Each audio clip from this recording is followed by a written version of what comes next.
হয় আজি আমি বহুত আনন্দিত হয়েছি এই 2 লাখ টাকার চেক পাই। প্রথমতে আমি বিটিসির চিফ হাগ্রামে মহিলাৰী স্যারক ধন্যবাদ জ্ঞাপন কৰিছো,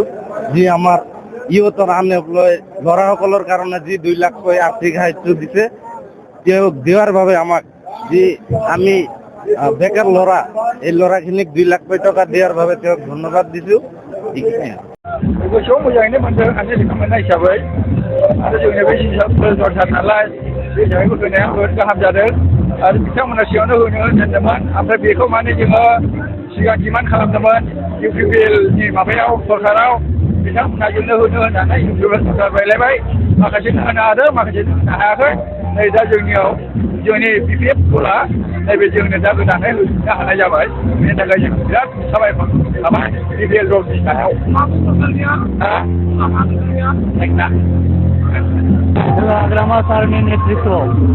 बिपिएफ सरकारनि तरफनिफ्राय जों हानि लेखाखौ मोनबाय। बेनि थाखाय आं गिबियावनो हाजासे हाग्रामा सारखौ हामबाय आसा खालामबावदों दा माबाबो बेखौ मोनलांजोबगोन बेनो आंनि खावलायनाय।